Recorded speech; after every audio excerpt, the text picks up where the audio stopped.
said it that the first day I spent 1 naira. Yeah, you mentioned that. Yeah. The man that sold the sweet to me, allow me to buy, he now carry me the sweets and the money and go and reported. He went to report me to my dad that this boy has stolen your money. Because he thought you stole. Yeah, because 1 naira was a big deal. It was a big deal at that time. Book is not the whole truth. Not to for your part through. He's just trying to get because as see, far as I'm concerned. He is only able to write that book because Abacha is not alive. Exactly. He blamed Abacha for everything. I was like, but you and Abacha started this thing now together. So why are you blaming only him? You should take blame as well. No. He wasn't there. He was no longer there. Now, but you know, then that's when our village people stepped in. Now he's become a civilian. They took away their box. No, they killed their god. They killed their god.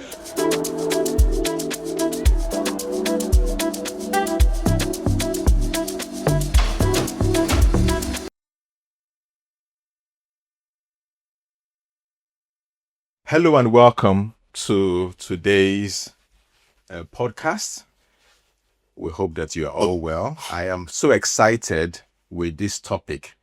And for those who have tuned in and watched part 1 and part 2, we're now on part 3, which is based on Dr. Michael's book, The Atrocities of Hope, an analysis of the Nigeria problem. What excites me the most is the topic in his book. Those who wish us dead, our village people. Now, to kick off, we're going to watch a video just to set the tone. And I will then hand over to Dr. Michael, who will shed more light on why he chose that topic in his book. Joining me in the studio today is, of course, Dr. Michael, who will introduce himself later, Dr. Suraju, and I've saved the best for last, Dr. Halima. Thank you, everyone, for coming. So, let's have a look at the first video.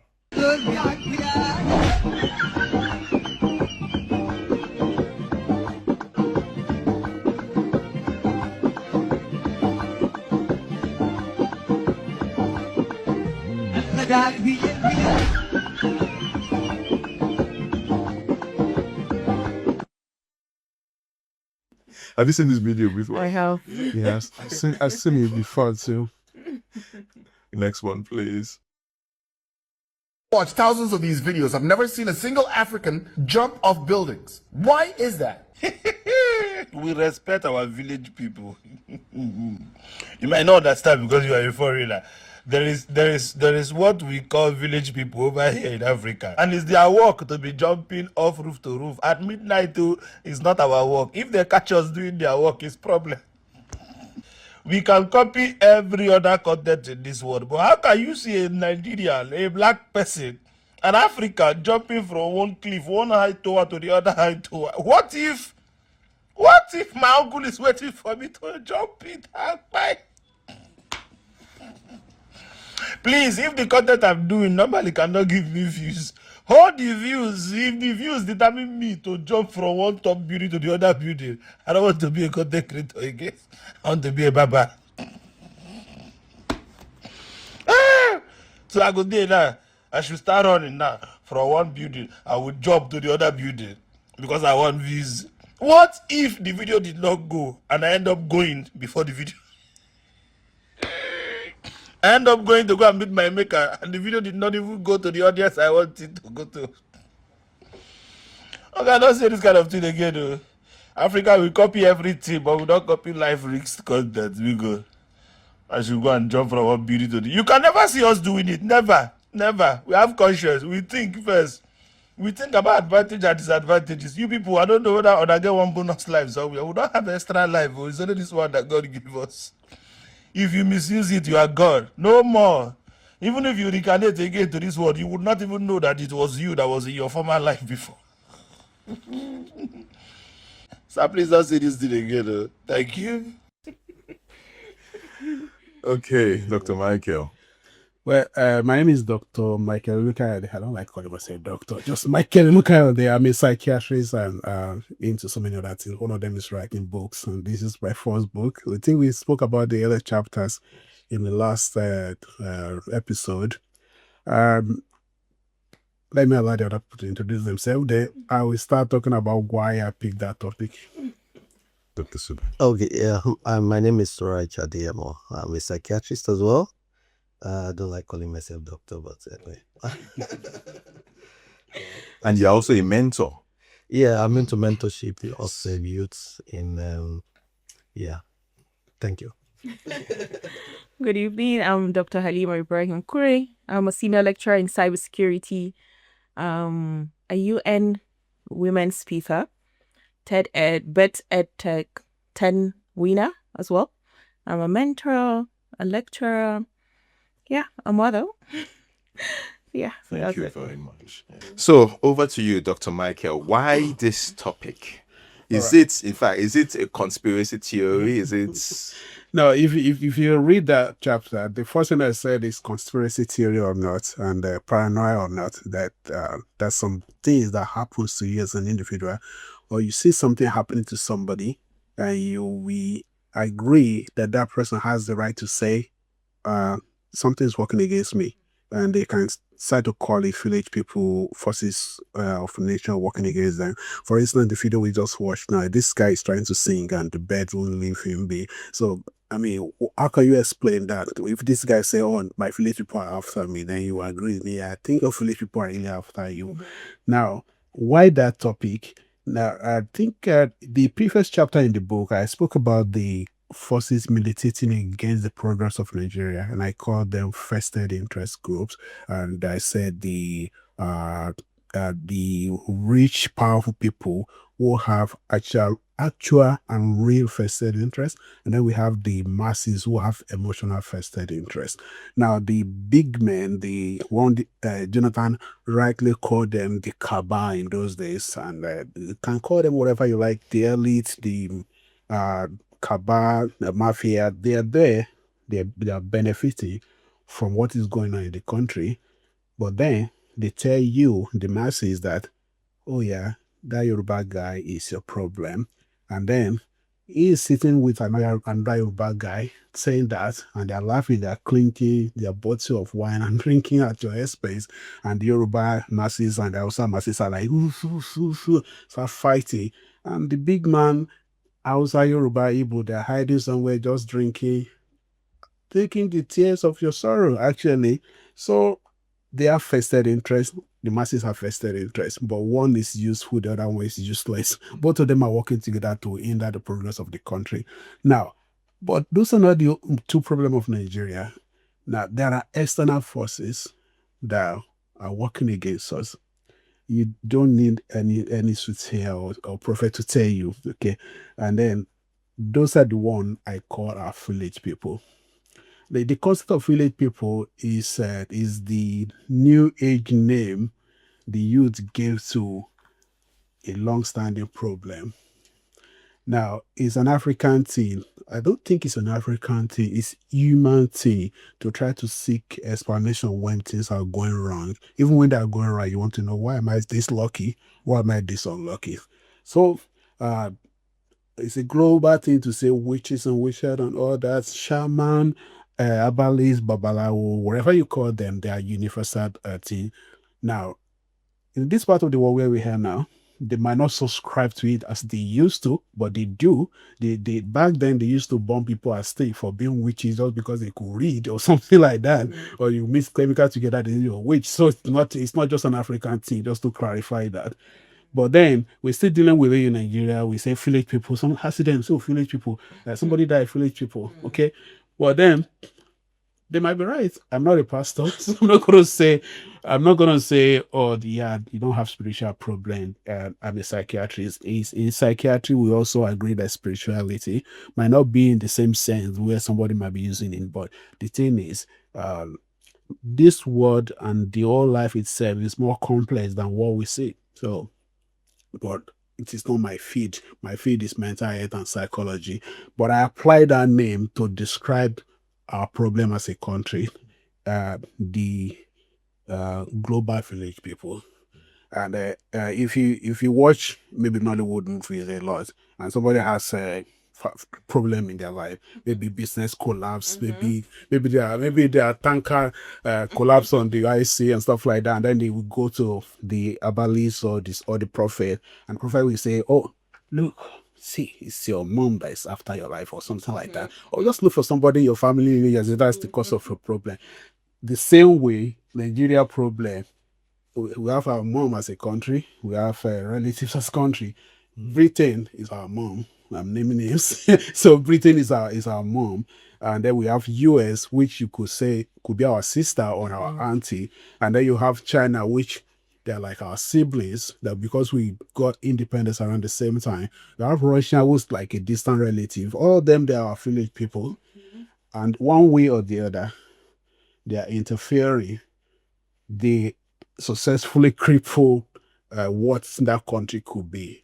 But with the help of those people that I mentioned earlier on, the internal problem that we have.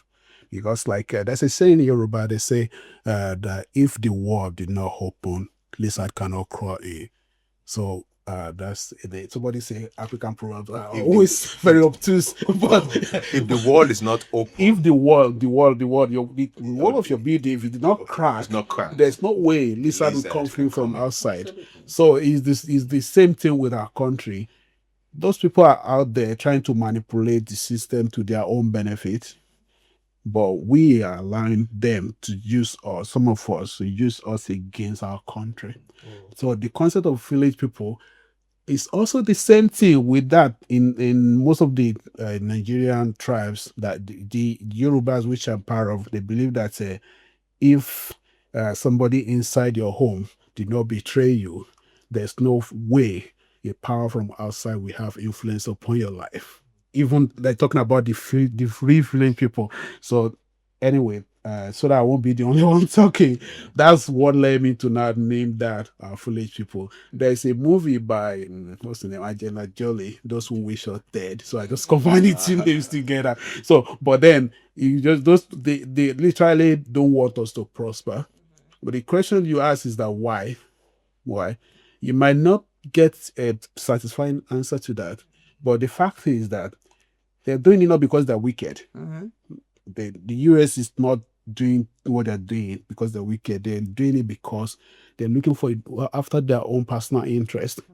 Every human being, as an individual or as a group, we're egocentric. We look out for ourselves first. Then if it's comfortable and convenient, we can look out for other person. Very few people are altruistic in nature. Very, very few people are altruistic in nature that we go from the beginning out of their way to help others. Most people look out for themselves first. US is looking out for itself. Britain is looking out for itself. Britain is looking out for itself by creating Nigeria. They created the country. Nigeria wasn't a place. It was just like Yoruba, Hausa, Yoruba, Nupe, Igbo. So many tribes, kingdom, Nupe kingdom, Oyo kingdom, the Sierra kingdom. You see kingdoms all over the places they came. They wanted to do business, and the cheapest way to do it is to put these people together in a basket and just give them a name and roll them together instead of having headquarters all over the places, one east, one west. So they did that. They were looking out for themselves. And then the manipulation they did to us, removing leaders that are trying to do right by us, it's not because of any wickedness, more than the fact that they want a leader that we continue to allow them to get the best out of their investments. Now, it was supposed to be our then leader that will stand and say, no, I'm not going to sell my people out just because you promised me in land somewhere in London. But they didn't. So, village people. Anyway, so like I said, let me allow other people to Dr. Halima. I think you're a mind reader, because anytime I want to pose a question to you, you then give the answer. But I'll pose this question to Dr. Suraj. Do you agree that superstition is universal? It is. I totally agree. Because there's really no country in the world that does not have its own superstition his own belief system, if I'll put it that way. And it might vary in the sense that we all have different belief system, and it varies from country to country, from tribe to tribe, but everybody have something to believe. And like you said, in psychiatry, we're looking at cultural psychiatry, we're looking at spirituality in psychiatry, and we've also found out that our individual superstitions or belief shapes the what we call the psychopathology you see in different regions of the world. Yeah. So psychopathology is like the symptoms people present with when they have mental illness. We don't call it symptoms, we call it psychopathology. So you see, for example, you see people from my tribe, maybe Yoruba people, you'll see they'll say they see witches, wizard, as masquerade chasing them and all those, hearing masquerade talking to them. You see Hausas, we say they see genie and Jalon and all those things. Then you come to the Western world, you see people in the UK, they have totally different kind of symptoms, but the same problem. So the paranormal is the same, but the contents of the paranormal differs.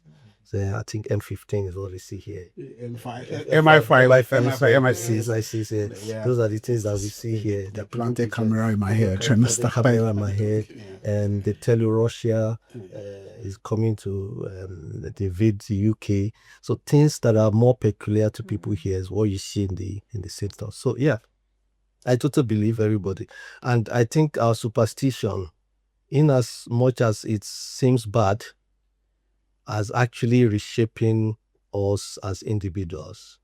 And because people have different superstition, like I, I remember when I was growing up, there's this superstitious belief that when you use your bare hand to pack a dirt from the ground, that when you grow up to a certain age, your hand starts shaking, your back is so, for many years I believed it. I said it's just for neatness, to prevent people from being dirty.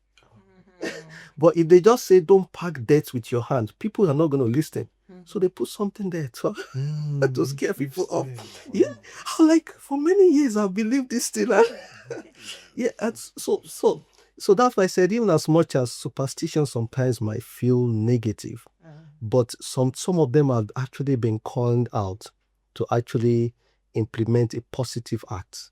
But over the years, it has been hijacked by the elites and by other people who have hijacked some things, and then they now use it to manipulate the people rather than achieving the main goal of it. Yeah. Interesting. Now, I remember, Dr. Halima, when I first told you we're going to have this discussion, you said where you are from in northern Nigeria, there is something, a word you use to refer to village people.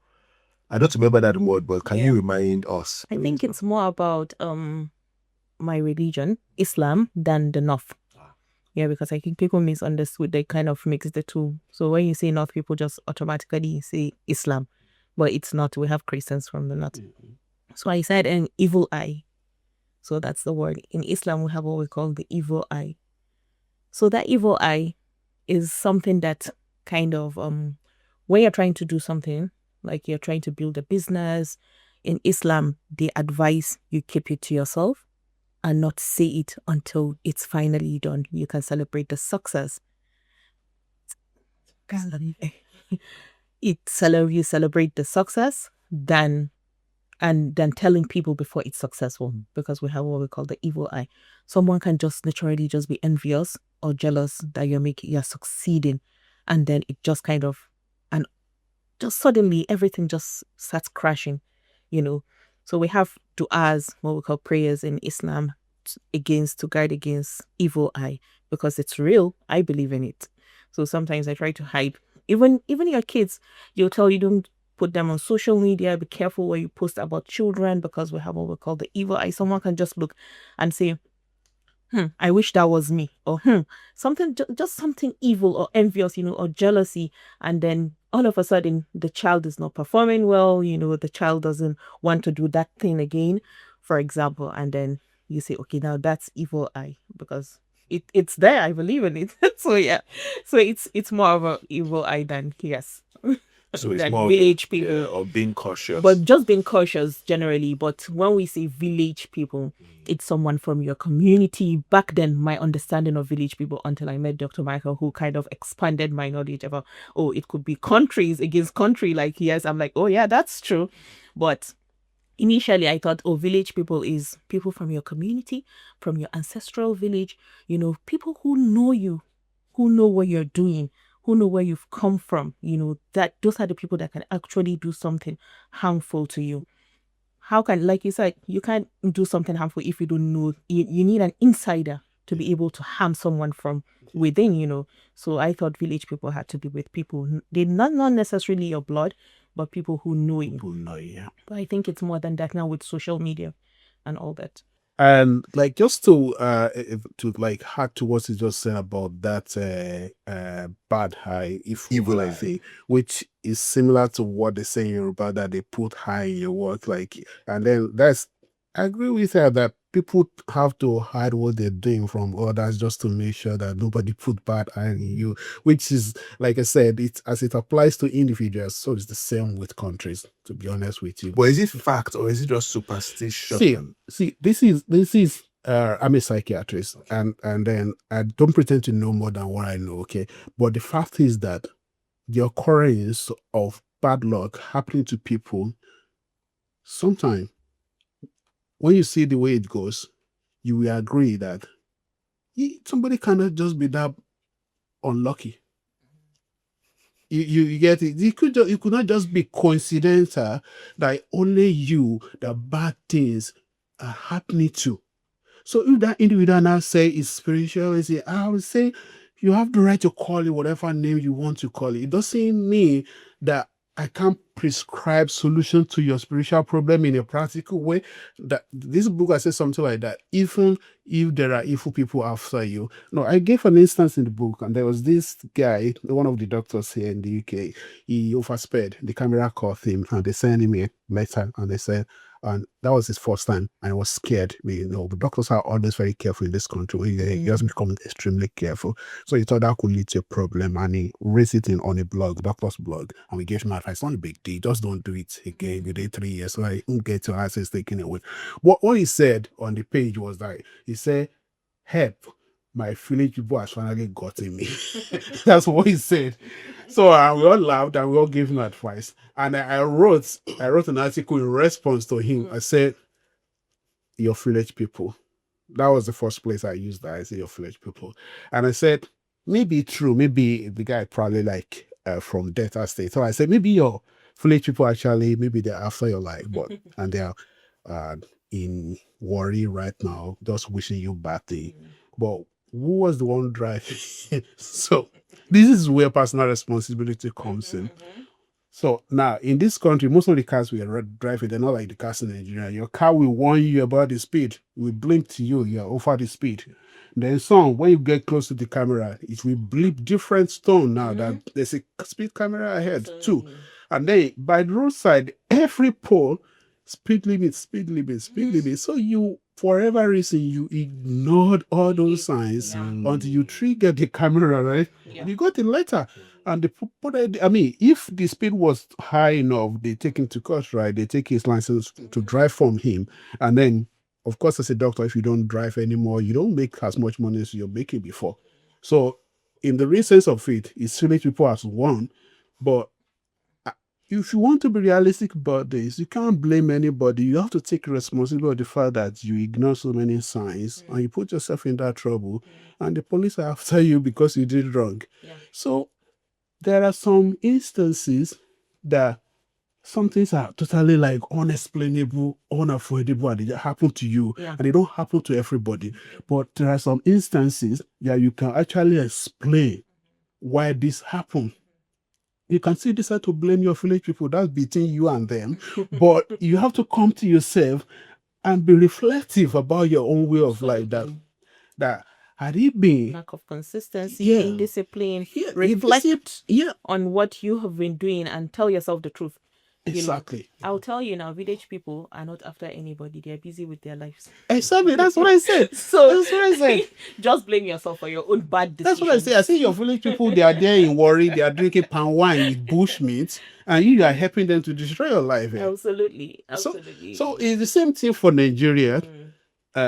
The first world country, they don't want any country to cross from third world to become first world country. They don't.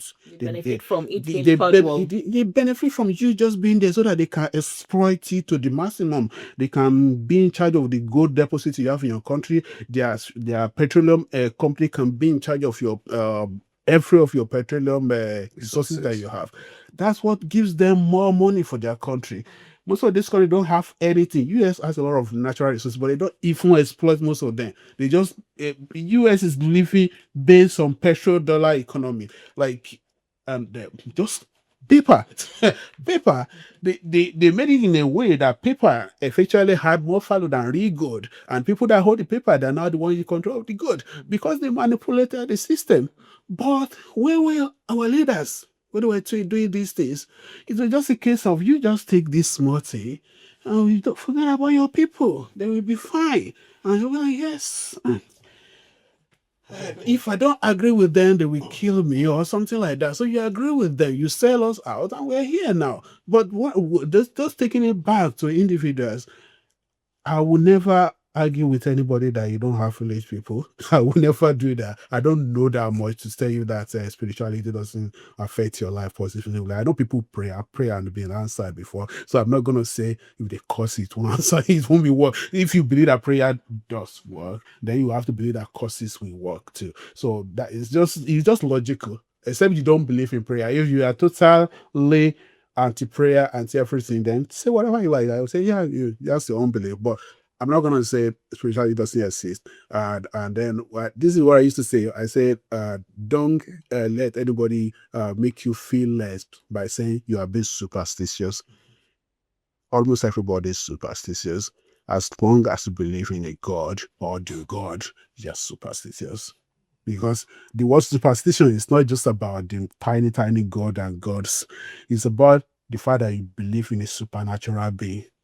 So that's what superstition means. It's not just about believing in witches and witches. It's the fact that you believe that there's something that's out there. That's it. So most people, based on that, are superstitious. But there's this thing they tend to do to us in Africa, like you said, they turn everything like bad.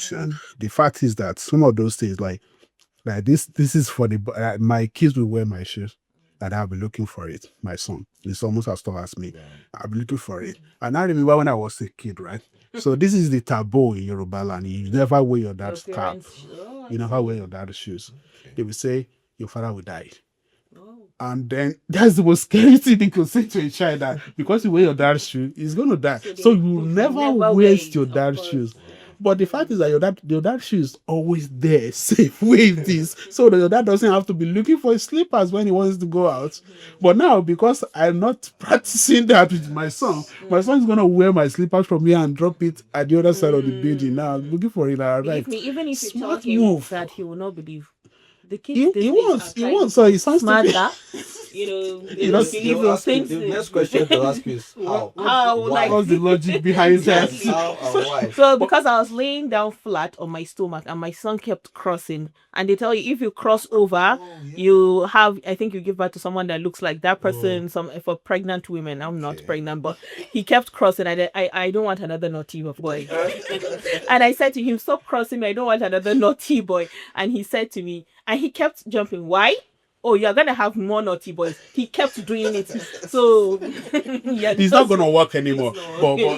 But the fact is that most of those days, like some people, they go back to the Bible and they talk about when you have mold in your building, you need to burn the building down. That's the biblical Old Testament rule. Yeah. Women menstruating, they move out and stuff like that. Now, it wasn't because we were looking down on women or anything like that. It was a case of blood is a contaminant, and there were no adequate measures back then to control the possibility of that menstrual blood contaminating everything with infection. So but they made it spiritual, like, yeah, you have to move up, man. If not, something will happen. But most of these things are just basic science. Even in Islam, washing and all those things, those are basic science. True. Yeah, basic science. Like I think during the Black Death, that people who are Muslim who washes and they do ablutions, they were not getting that's a plague as much as people. It's hygiene. It's hygiene. But to them, it's because they pray 5 times in a day. But the fact is that it's because they kept their hands clean. And they're now putting things into their mouth and just transform. So some would have believed that It's prayer. prayer Yeah. saved them, whereas it could have been the hygiene, or the hygiene had a part to play. That same Black Death period, Yeah. people with cats didn't get that plague as much as people who don't have cats. Oh, we're getting a cat. Because cats kill mice, rats, those are the carrier of the disease. And now the neighbors, then they look at it and say, it's because it's a witch, that's why she's not getting it, and then they end up burning her at stake. Anyway, so it just goes in that you see the science behind most of these things, but that doesn't mean spirituality doesn't exist anyway. Yeah. No, it does. I have an example that lived with me because I remember my dad. He's a military man, so there was time from group captain to air commodore. That's the 1-star general. He was to get his promotion, but he had to go for his war college, and then he was nominated to go to Pakistan for his war college, and he fell very sick, and his name was taken off the list. So I didn't call that natural. I think it was a natural thing that happened. He became very, very sick, like critically ill. He came back home to us and we took it from there. He couldn't go to work. He couldn't drive. He was in the house. I was graduating from secondary school 2006 and he couldn't even go for my graduation. This is someone that will not miss for anything in the world. And he was in the house. He couldn't walk from his room to the parlor. That was how bad it was. He was slowly going, so it's kind of a spiritual battle at that point, so that's something we call village people, though it's not from the village, but it's someone within the office. That's someone that knows you and doesn't want this progress for you. So had to step in whatever way that worked for them. Eventually he got over it and he traveled to Pakistan for his work college. You never know. Yeah, let's go on to this one. Yeah. China has won the good fight. Okay. What do I mean by that? Yeah. So now, like I was saying, if you go back to... let me say that again. China has won the good fight against our village people. Please expand on that. Okay. So, like I said, Britain, yes, US, they are the real village people of every other countries in this world. And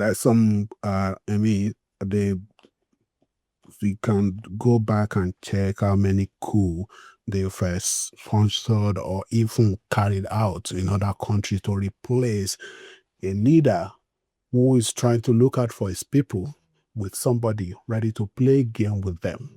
You go back to this Iranian war that is going on right now. You go back to Libya, to 1970s and the 60s when the petroleum people wanted to be taking more than they needed to from the Iranian oil revenue, and the then leader said, no, you can't do that. So they sponsor a coup and they replace it with somebody else, with SARS, something like that. Yes. And then after they had enough of SARS, they overthrew the SARS. And this is the beginning of this 47-year war that Donald Trump would refer to, something that has been going on for 47 years. So the Iran is not the only problem. Fidel Castro, Cuba resisted them to death, and so many countries.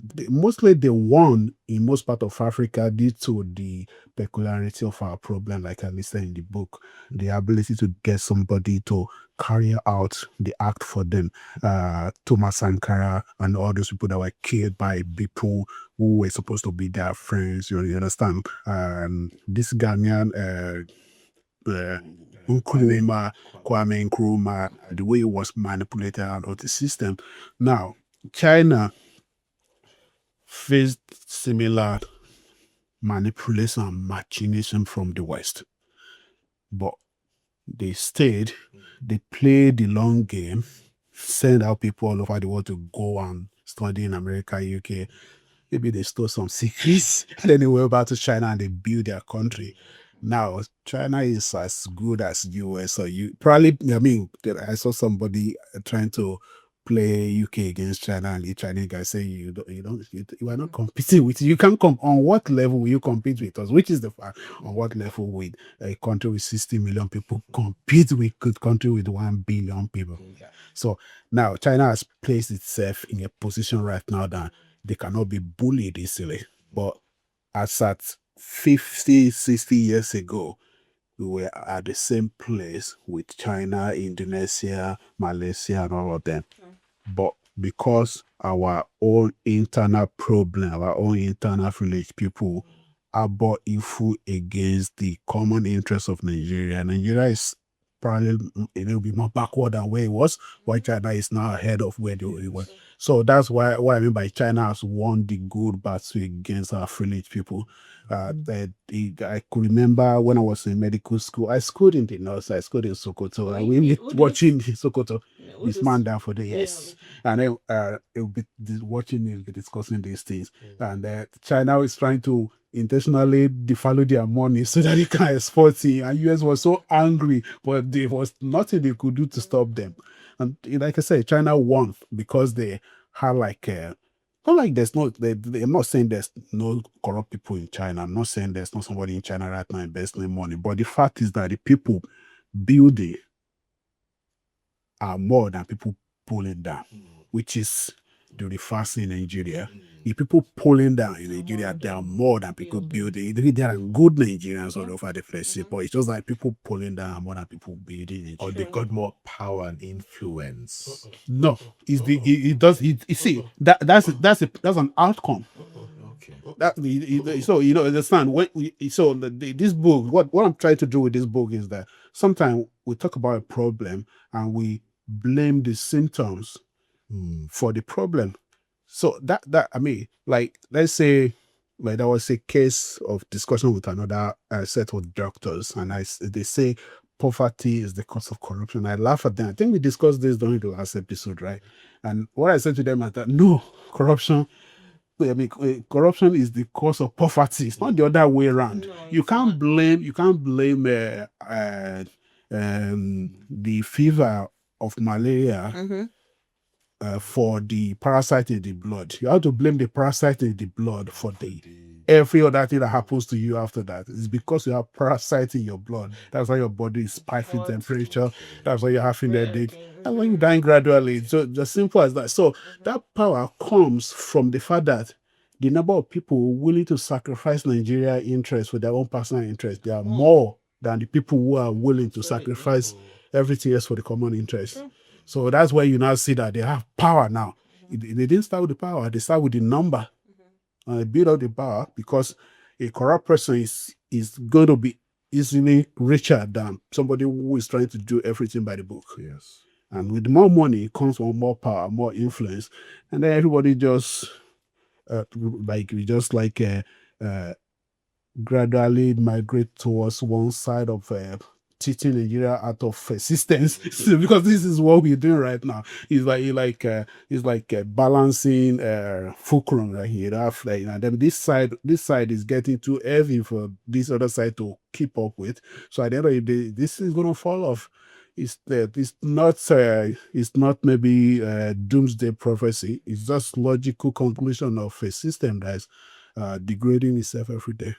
And if you look at the concept of China breaking forth, like you said, it's a long-term game that they played, and they started by productivity. Yeah. If you want to break off, you start by productivity. There's this country, Burkina Faso. I've been following the recent developments, and one of the things the current president did was to revive their manufacturing companies. So I grew up knowing that Burkina Faso usually exports their tomato products, not the tomato itself. They make tomato paste and everything. But suddenly I noticed that it went off the market. But I didn't know why until this current president began to expose some of the things that the previous leaders have done. they've destroyed the productivity of Burkina Faso so much that they were no longer producing those paste. And he came and started the company all over again. Now, there's something he kept saying. He kept saying that Burkinabes can feed themselves, and after that, share with others. It's a very strong concept, which China was what China did. Yeah. First of all, take care of your people first, and then you will now export. take care of others. Yeah, and I noticed something particularly about Nigeria, that it might be difficult for us Same. with our current mindset. But there was a day I sat down and I was like, the mindset we have, did it just start today? I think absolutely not. It started over time, so it's a time. gradual degradation. You know, people talk about there's this concept that we talk about so much, very sensitive, about slave trade. And the question I kept asking myself is, who sold those slaves to the white men? Who came? I said, how come Indians don't have it? Something was wrong during that time when they came to Nigeria. We were already divided, and we're selling our own people to go and be slave elsewhere. And I know Africans very well. If you hurt me, there's a likelihood an African will curse the person that hurts them. So I kept thinking that, could it be that, now talking about superstition now, could it be that those slaves, while they are being taken off the shore of the land of Nigeria, they are cursing Nigeria negatively?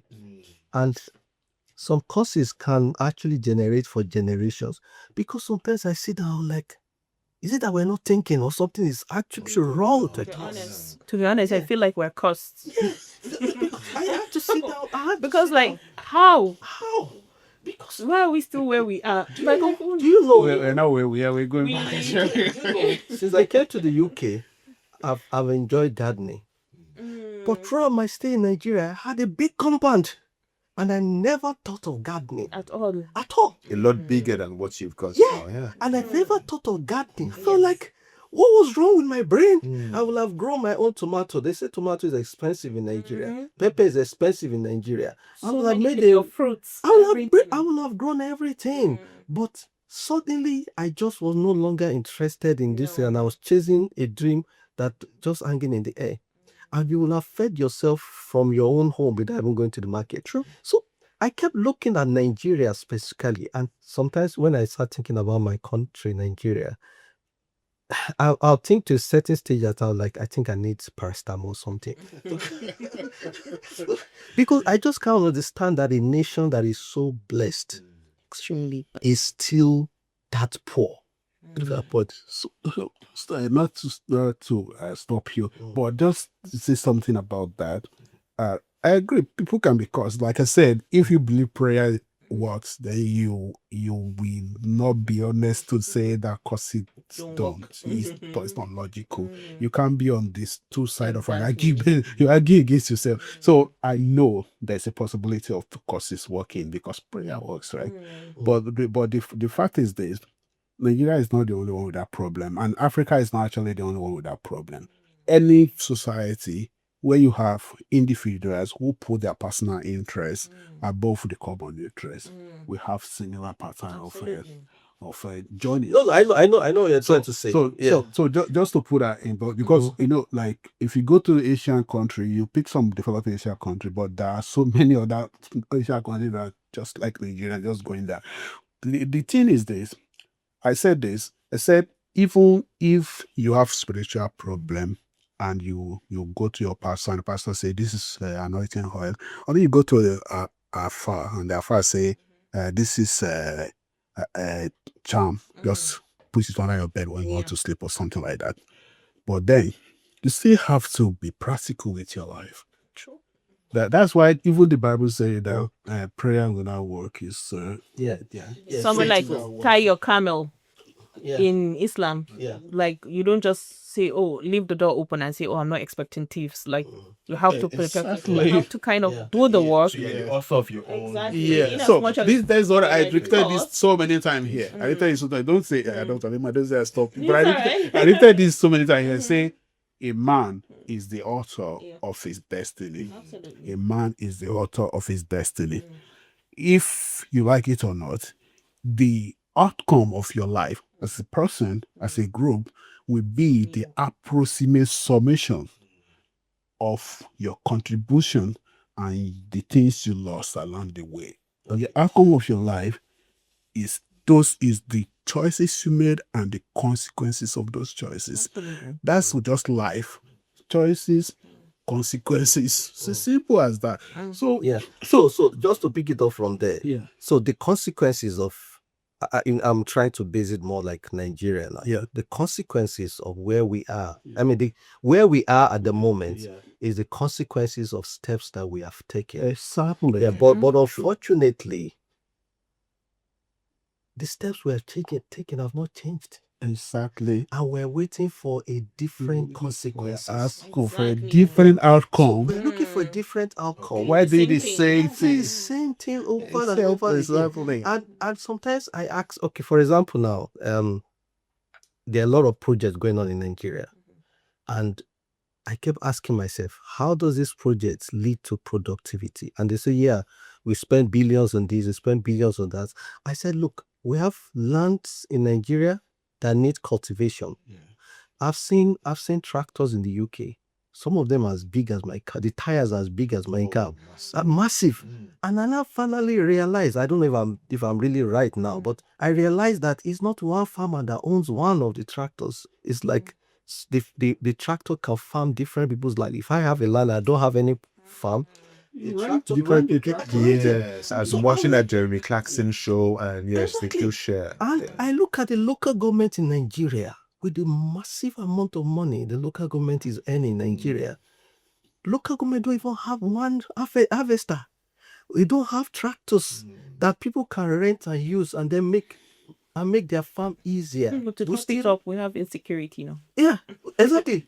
And Everything is a choices and consequences. It's choices and consequences.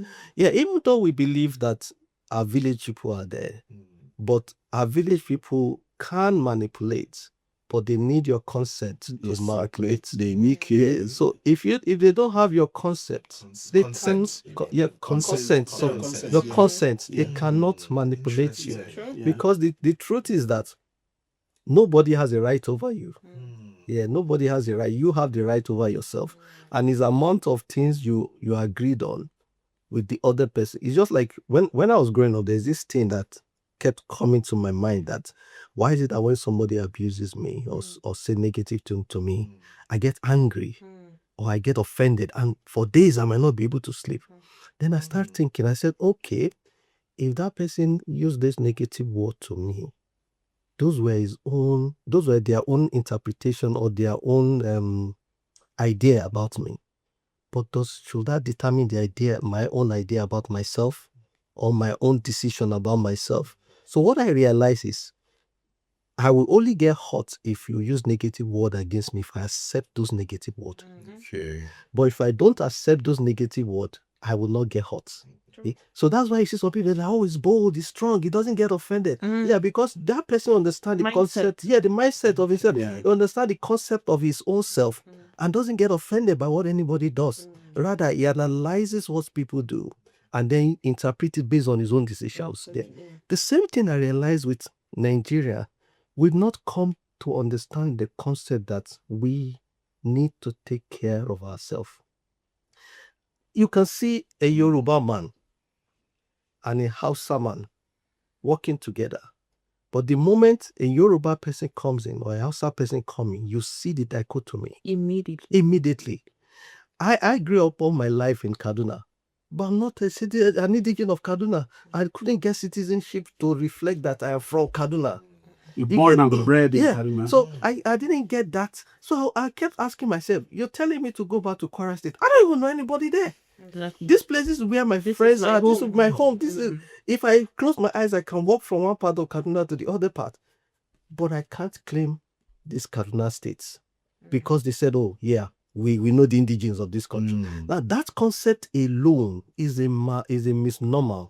And that is one of the reasons why he talks about global village people. Yes. The internal village people within tribes is talk about huge. them too. Oh, no, I know. It's so huge that not until that is controlled, you understand? You know, Let me tell them something. Which, not until we control that, we cannot move fast. the benefit people listening from home too.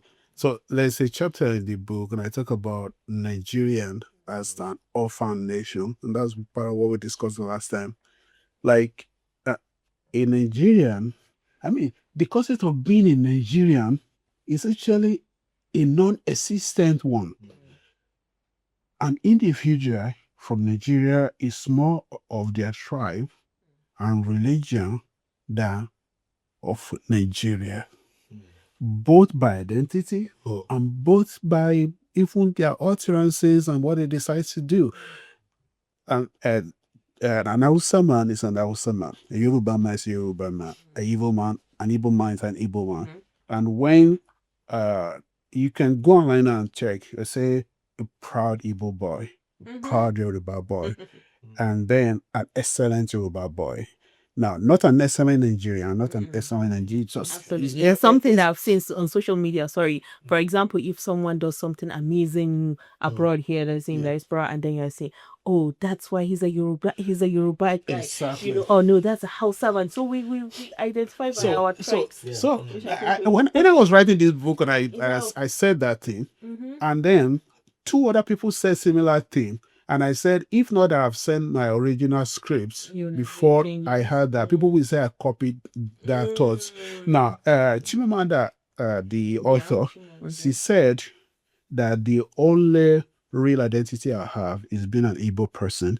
The Christianity was imposed on me by the white people. The Nigerianness was imposed on me by white people. And it's right. But that the only real thing I am is Igbo. This lady here, Kemi Badnoch, she came, she said the same thing. She said, I'm a Yoruba person, I'm not in Nigeria, which to me was just a confirmation of what I said in my book. Like, an average Nigerian sees themselves as of their tribe and of their religion than of Nigeria. And when the decision is going to be made, is going to be, first of all, does it benefit me personally? That's Nigeria. The secondly, does it benefit my tribe? Can I say I'm helping my tribe people? Nigeria is an afterthought, and people don't even get to that afterthought. Religion, and then before wider Nigeria. Yes. So if they will get to this wider Nigeria, it's like an afterthought that you might. So like there's maybe I commission in London. Maybe there's a vacancy, and people apply, Nigerians are applying, and there's one evil guy who beat everybody hands down, hypothetically, beat everybody hands down by qualification and experience. But the guy in charge of taking the decision is an outside guy. The chances are it's going to be one outside guy who just finished secondary somewhere that will get that job rather than the well-experienced evil guy. And that's why Nigeria is going that part. So that thing you said about that citizenship thing, it doesn't stop there. It goes to the part that if you are not even from that Kaduna city in Kaduna State, you will be at a disadvantage when you're competing from somebody who is from the capital in Kwara State, for instance. If you're not from Ilorin, the chances are you're from Kwara, you're from Ofa, from university. Like, for example, University of Ilorin. And if you're from Ilorin, you're more likely to get the job than for any other person from the other parts of that state. I'll tell you my personal experience. I'll tell you my personal experience. I wanted to enter University of Ilorin to study medicine. I did my first jump. This was 1994 jump. I scored 204.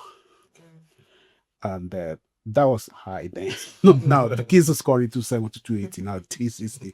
But then it used to be like 240 highest, right? So yes, but then it used to be like 230. Like, hey, for the good guy. So I scored 204. So I did more intelligent now than us. That way, now I think they have more access to preparation. They have more access to the material now. They like they communicate easier. Let's assume that the exam is easier. that supports your claim to intelligence. So I scored 204, right? And then I'm from Kwara State. They told me, let's say you scored 220. That's the cutoff for Kwara. And there was this boy from Agbabiaka. That's not the compound. I'm not mentioning really compound, but Agbabiaka is a compound in Ilorin. From one of the compounds in Ilorin that's called 199. Wow. And of course, he got messy that year. The next year, I scored 220 because they asked for 220. I went and scored 220. I came back, they say, 224 actually, 224. 224. They say, it has increased this year. So the next year, I'm not dealing with you guys in 2 years. Yeah, I was writing jam for 4 years. It's even fortunate that they kept it that far. Some of us, after 3 years, we had to go to do remedial. In Funtua? In a lorry. That's it. I'm from Para State, but I had to go and do remedial to Para State to enter university. And then after the remedial, and this one is village people too. Promise. Because it's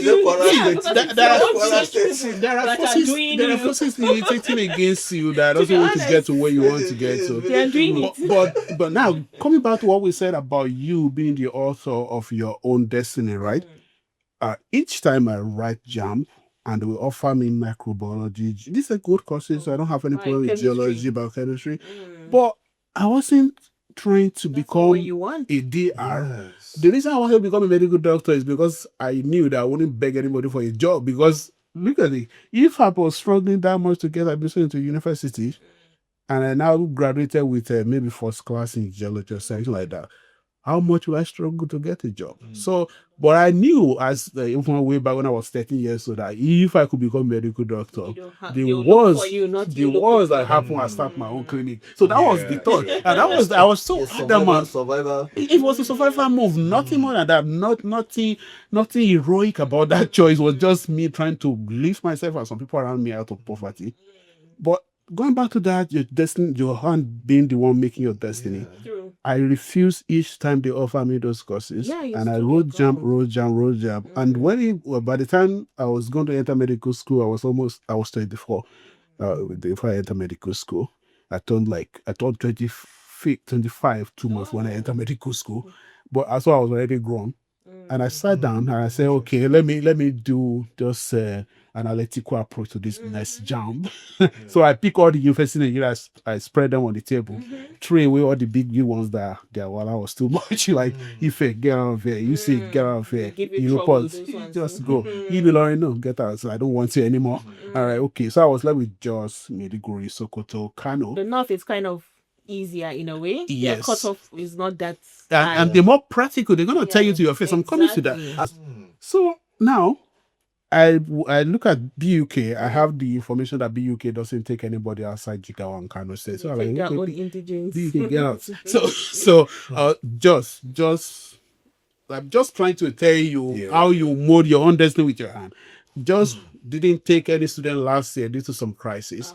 So they'll take it. They're going to take those one from last year instead of this one from this year. So anybody who writes jam this year is waiting for next year. So we'll put that one off the table. So I was like, we beat medical in Sokoto. The funniest thing I did was that there's something they do that they say talking it. That was what I did. Yeah. So all right there. And then my hand stopped on Udus, and I picked Udus, and I got to Udus. I scored like maybe 235 or something like that, which was good score. And I got there. They told me that if you are from Kwara State, your cutoff is 225. If you are from Ondo State, your cutoff is 240. If you are from Kebbi State, your cutoff is 180. They didn't do any cover up excuse like, you didn't meet the cutoff. They will tell you the cutoff from your state is this. The cutoff from our state is this. It's cheating, but we can see it. I did not hide anything from me. I'm not defending that approach, but I prefer it to somebody now telling me that, you didn't meet the cutoff, and then you see somebody that scored far less than you getting into that same score. Yeah. So, but at the end of the day, because I was so adamant about becoming a doctor, I became a doctor. But it's just a case of your destiny is in your hand. And being persistent. That's part of your destiny being in your hand. You have to take it in your hand. You have to make a choice that I rather do this or die trying, or you say it's not worth trying. So it's your choice to make, but don't blame village people.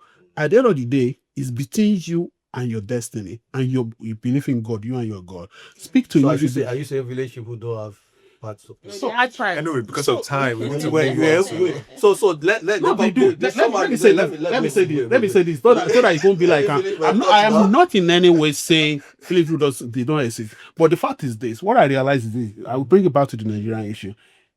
The biggest enemy of most human being is fear. Okay. Fear. Okay. Some people would never agree with you that they're afraid, but what is stopping them from taking step is they're afraid of village people. of the unknown or what the village people To be will do honest, to people them. who have gone far are risk takers. So and it happens to countries too. Because if your leader is afraid that US is going to send CIA to kill me, then they give in at the slightest push. That's it. Is the same for individual? Like back then when I told people that I was going to the north, the first thing everybody would say to me, there's always this intertribal clashes in the north and the south places. I'm like, I want to go to the north. What if they stab you? And I'm like, they could stab me in my town. So what's the big deal? But like I said, the fear is there for you to be afraid of it, but it's up to you to choose not to be afraid of it. The village people, like I said, I've no way going to say they don't exist. But what I can say to you is that as much From your as story, right? Yeah. I think village people could be in different forms, like I said earlier. Yes, from your story. Because this one is human being, it's not spiritual. Yes, though. it's Because this is human. How can you sit interference. and just decide, oh, you've not reached the goal? That's proper evil. Yes. Because we tend to see village people as witches Spiritual. and wizards. No, it's beyond But, that. yeah, but you know somebody who's staring you at the face and telling you because you are from this part of the state, I'm not going to allow you into this school. As far as I'm concerned, that person is also killed a lot they've killed a lot of people. they kill so many destiny. Because if you are not self-determined, you will have given up and taken Microbiology by feminist. And that's what you want to do. Because when I mentioned Remedia, when I did Remedia in the University of Villori, and the result came out, I was one of the highest in the Remedia. And I met the people admission team there, and they said, "Oh, we will give you anatomy. Then in 200 level, you Just imagine. And then suddenly I was walking by the walkway, and I saw a lady who scored lower than me. She said, "Oh, I just registered as medicine." I said, "Eh." So I carried my own document too. I just went there. I said, "I've come to register as medicine." Funny enough for me, I mean, fortunately for me, the person registering there did not follow whatever protocol they've set for them. That's how I got it. That's if there's protocol at all. Yeah. So if I had listened to them that, okay, yeah, you spend a good registered point, and I would have registered anatomy, and then I will now You spend... get to second year, they will not give you medicine. No, They won't do enough people. They won't because they say it's filled up. Exactly. So like you said, I agree with you that village people can come in different forms. And I think we can say that anybody that tried to stop you from achieving your goals in life As a person or as a group, it's a it's a village. person. So and one of the way to overcome it is to be self-determined and whatever the obstacle, I must get what I want. So you have to make a choice like either I get it or you kill me. So if you can't kill me, then you can't stop me. That was my determination. I was speaking to my nephew, he's now in the UK here. He was little then, and it was like the way you were acting then, like you were so determined, like you can see your future. That was how you were. I didn't see any future. I was just ready to die for what I wanted for myself. And the fact is that even as a country, if you have a country who nobody is willing to sacrifice their own, even comfort, an average leader of Nigeria is not ready to sacrifice comfort for Nigeria, not to talk of life. Exactly. They can sacrifice thousands of masses for their ambition. But for them, they will. If it's going to save Nigeria for them to not go in a convoy, okay, Mr. President, you can go just with 3 people.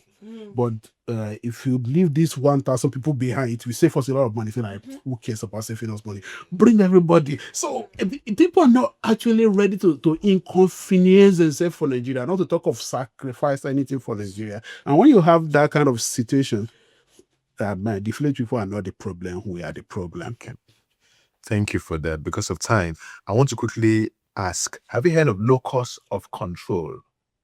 In low cost of control. Locus, good. So I'll ask because it's in your book. So when I came across that part, I was quite intrigued. So can you shed some light? I'm going to talk about locus it. of It's a psychological concept. I think something wrote that came up with that in the 60s. Low cost. So locus of control is it's how we interpret our experiences, where we put blames, where we put responsibility. So it goes well with this village people discussion. So But are Nigerians trapped in a locus of control? so now locus of control is not it's not just it's as simple as that. It's a complex topic. Okay. So people are divided into two when you talk about locus of control. So we have people who have external locus of control, and you have people who have internal locus of control. People with external locus of control, they ascribe their failures, even their success, to an external force. So if something should go wrong, it will be somebody else's fault. So they blame someone else. And then it could be that even when blessing comes, it's because God blessed them, not because they're good enough and stuff like that. That is the part of it. So that's why it's common in Nigeria. To people, most Nigeria operate under the external locus of control. So we blame the witches and wish out for our problem, and I will praise God for the blessings. But people with internal locus of control, these people are the people who take responsibility for their action. The reason I had an accident was because I did not check this is my car, or because I was so fast speeding. How do I do this to avoid this thing happening again? So reflect. So they reflect on their experience. They take their blame. They don't beat themselves up. They don't dwell on it, but they learn from it and they move on from that. And then when they say we, they appreciate themselves for the way, share the gratitude around, but they know it's because I did this, not just because I prayed. It's because I also did this. Maybe grace is there, but grace will not work for you if you don't put your foot forward. So simple as that. So people with internal locus of control, they tend to grow because it's a reflective life. And then I think that one of these psychoanalysts, I can't remember his name, not the old ones, a new guy, so I can't remember his name. He said, an unexamined life is not worth living. And that's where you see where Nigerians are having problem. Of course, you think you're living a life, but you're living a life of denial. Every of your problem is not your cause. It's not your responsibility. It's because somebody has set you up. It's because the foolish people are after you. It's because the Satan that has probably so many other people you deal with focused on you. So, and then if you are blessed, then you go to church and say, everybody help me do this, do that, do praise God because God blessed me. What did you do that God blessed? Let's do that so that we can learn from that. You will not tell us. We just say, help me praise God. So it doesn't help you. It doesn't help anybody around you because you are not learning and you are not allowing people around you to learn. But people with internal locus of control, they take their blame, they learn from it, they take their win, they also learn from it, so they can win more and they can afford the pitfall of yesterday. So this was where I stumbled yesterday. So I'm not going to pass the same spirit, the same route again. But so somebody with external locus of control is going to be like, it's because somebody look at me wrongly. That's why I stumbled there. But anyway, like we said, people can look at you wrongly. But then if you to watch your step, you probably will not fall as much as they intended you to fall. So that's locus of Let me just add a little twist to it, actually. I'll say both of them are good in some aspects. Yeah. Because if you don't look outward sometimes, you might not understand some of the barriers that you have that can stop you on the outward. Because you might do a lot of reflection and take responsibility, because the ultimate goal of internal control is I take responsibility for my failure. I've taken responsibility. But because we're in a social environment where there is interaction, there will always sometimes be some external control that you might need to either manipulate or restructure to help you. I'll give you an example. For example, in Nigeria, I know they are building roads now, but there are a lot of bad roads there. And if you need to get to work, you need to drive through those roads. Or if you have like a farmer who needs his farm products, a farmer can say, oh, okay, these roads are bad. Is there any way this road can be reconstructed? Because this road are slowing me down. Yes. And the person will be right to say that. But it will not be okay for the farmer to now fold his hand and now say, yes, because the road are bad, I'm no more going to the farm. Yeah. So that's why I said, wait, let me finish. Okay. That's why I said, I don't want that's to why I said, control internal locus of control. wait. Yeah. So that's why I said both of them are good Yes. in both in depending on how they are being utilized. But the strongest of them all is an internal control person who understands the external influences that they have. So if you because the things that we must realize, I will use Burkina Faso again as an example. When this man came in, the current president, he came in as a coup, which is wrong. I don't feel a military should rule any country. A country should be ruled by a president that is a civilian president that is elected. Yeah. But he took in out of necessity that his country was already on the brink of And when he got in, he looked at it that, look, there are external forces that can stop me. So I need to align myself with something. Now, he couldn't align himself with France anymore because he's seen what France has done to the country. And who is the next world power that he feels a little bit safe with? Russia. So he aligned himself with Russia. Now, he has understood the external influences that can limit him. And he looked at it, how do I control for that? But he's also a man of internal control system where I feel that the Burkina Fasos are responsible for the growth of Burkina Faso. So internally, he has evaluated the need for the people to take the life into their hands and build their country. And I think that's one of the major problems. You see our presidents, some of them will come in, they are friends to France. We don't even know who they are friends to anymore. We don't know who they are in alliance with. And we don't even know what is your alliance with this country. If I'm not What's the mistaken. benefit of alliance? Exactly. What's the benefit of alliance? Look at, I'm sorry I'm using Burkina Faso as a case study. I'm really hoping that young man succeed. I'm really hoping that he succeed. But look at it. His relationship with Russia gave him military power. He's getting a military, he's getting connection with China as well. He's building his own industry. They have their own car manufacturing and all those things. Which to me, I'm like, that is good. But Nigerians, we keep traveling to Turkey today, to France tomorrow, to UK today. And the question is, what is the benefit that we're seeing? Yeah. We're not seeing any benefit. So you are going out there saying you are looking for investor, but internally, you have not evaluated yourself. You get it? So it's like two similar situations, but then one is taking responsibility. Exactly. The other one is giving It's away giving power. Exactly. that's So what Nigeria, we're giving away power, but we're not taking responsibility, like you said. So, and as long as we don't take responsibility, nothing's going to change. If I open my house down and I refuse to keep my house clean, like for example, we're having a podcast here now, and maybe I come in nicely dressed, he's also nicely dressed, she's nicely dressed, and then suddenly the whole place is smelling and the whole place is not untidy and all those. Even me, I'll tell you that I think we're in the wrong place. But when we came in, we're like, wow, this is a very good setup studio. And you said it took you time overnight. You set up the studio and everything. Since 12 months. Since 12 years you set up the studio. That is taking responsibility that I'm having people for my podcast and I'm preparing for them. And then you started calling us because you feel some of us might forget. African time. I underline that. I am the only one who doesn't practice it. You understand? So it's the internal control helps you not only to evaluate yourself, but to also evaluate the external barriers that can come. Yes, and then to put measure in place to make those barriers either go away or to negotiate with them positively. In cybersecurity also, you have to take care of everything within, block all your firewalls, all the possible things within, and then just for any external before you get ready for what's bigger outside. So that's not what we're doing in Nigeria, to be honest. And it's I'll keep saying it's painful. It's painful because just to on the last thought on that locus of control.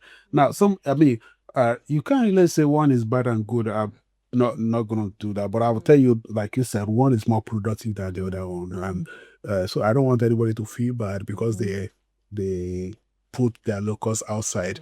But if you learn to actually balance it too, like just as much as you could be a religious person, you could believe in the oracles, you believe in God of the Bible or Allah of the Quran. You could do all this. You could pray. You could also believe that Satan is particularly interested in you. Anything like that. It's a possibility. I don't know anything beyond what I can see.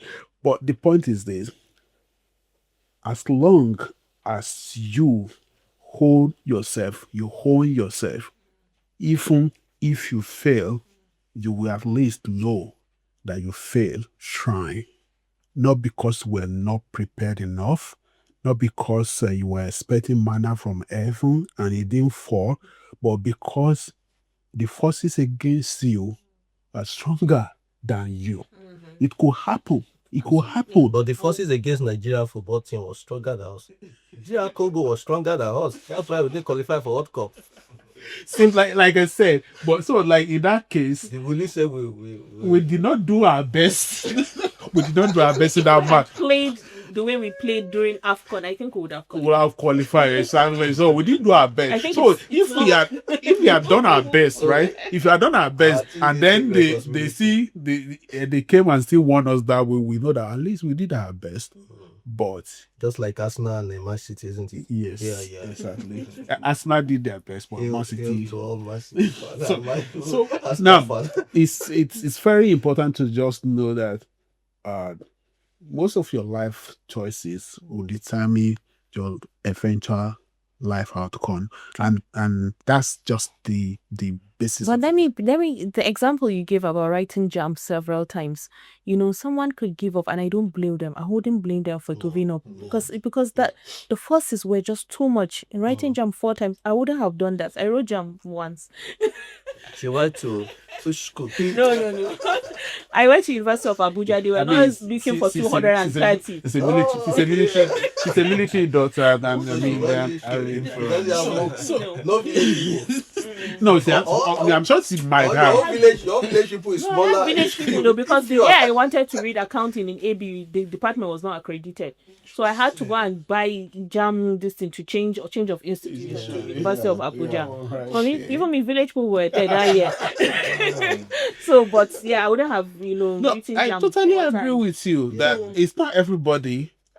I always say this thing to him that I don't use myself to judge people. I can give myself as an example to you that I don't use myself to judge people. And so my wife asked me, she said, "Have you ever woken up one morning and you don't feel like getting out of bed?" Because a lot of people say they experience that like today, and I say I've never.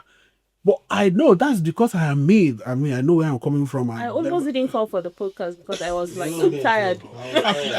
I've never woken up one day and decided like I don't feel like day today. If when I was setting up, I was thinking, what have I done? Why did I? I was like, oh my God. But it's too late now.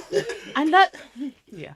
No, the truth, the truth We are different. We are different. Nobody is a standard. Certainly nobody is a standard. You are your own standard. Yeah, my life experience is so totally different that if I use myself as a yardstick for anybody, I will be unfair to them because I don't know what their story is. Now that I wrote JAM and I wanted to go to ABU to read accounting, it wasn't accredited, the department, so I had to move to University of Abuja. I changed my course when I went to University of Abuja to read economics. And if I started there before I moved to Malaysia to read software engineering, if I had started in ABU and started reading accounting, my dad wouldn't have taken me to Malaysia. You see? I would have finished from ABU and not move forward. Maybe I wouldn't have done a PhD. because I'll be like, oh, that's it. That's it, yeah. So it's Exactly. kind of You my still do destiny. So PhD, but PhD not- kind yeah, of not PhD same people person. helped me in my life. Yes. You never finish accounting and go for your icon and then it's Some- like You know, Sometimes- completely, yes. And that's it. Sometimes when you have resistance in your way and you roll with the resistance, Yes. it might end up being a blessing A for blessing you. So in that's disguise. the So fact. it could be, But you it's know? just that at least you put in your best for forward. Yes, because yeah, That's it. and even using your example, I think it's not really more about the resistance. It's about you, who is determined that look, I'm going to make it. I'm going to do my best. I'm going to be the best I can. Because even when the resistance come, I believe that God sometimes might put barriers in our way to rechannel our energy appropriately. I think so. But I believe Yeah, I so much believe- that. I believe So when things happen to you and you're like almost killing yourself for it, it's because you don't have a future, a peek of the future. Yeah. If you have a peep into the future, sometimes True. you You would will rejoice you over would- the yeah. as a future. The only thing that can kill you is anything that drains your energy to move forward. Okay. Because they say It's when you know give this up on Newton, yourself. Newton law, yeah, Completely. Newton law, and not get remain statics until and up the opposite reaction. I can't remember it, but I did it in Until the physics. force acted on And it, the yeah. force acted on it. Yeah. So if the force does not act on it, you remain static. So the force that we need to move us forward is our own internal generated voice, where you determine to tell yourself that look, I will make it. I'll give you an example of one of my cousin who in secondary school he wants to read, but there was no opportunity for him to read, and he wasn't that good until he moved to stay with somebody who was interested in his education, and suddenly he became Picked up. one of the best. And he went for A level in Zaria, and he was one of the top in this. And people were like, this energy will have been killed. True. But he just got an opportunity, and because he already has an internal energy that like, Yes. look, I must Waiting make for it. that That's a opportunity. potential. Yeah, That's a Waiting potential. for it. yeah. So, but it doesn't work. Like the truth is that there are a lot of people in Nigeria that don't even have people to push them, and they are doing their things by themselves. I met a lady many years ago. She was a cleaner. She said she's going on with 25,000 naira, and that she wants to start her own shop. So nobody's ready to give her loan. And I sat at that. I said, if you save 5,000 every month, in 2-3 years, you will have enough money to start your business. I said, rather than mourning about that nobody is giving me money, say control your appetite and your spending. Because as of then, Nigeria is good enough for you to spend, for you to spend that amount of money, not now. But so I said, if you save 5,000 and force yourself to spend only, I asked the lady, how much do you spend on transportation? She told me. How much is your rent? She told me. I said, so you can save 5,000. That instead of buying recharge card and calling people who are really not going to help you anyway, I said, you save that money. I said, in 10 months, how much will you have? She said 50,000. I said, in 2 years, how much is that? That is 100,000. So you started your business. I said, so when I started, I was like, she was not looking. I said, it's common sense. So I would take you back to something. I don't know if you listed as part of the question you wanted to ask. I said so there's many factors that could militate against you, but some of them are your internal tendency, your traits, your attributes, your hobbies. Something like you said, like being able to manage your resources, no matter how small it is, can take you from here to here.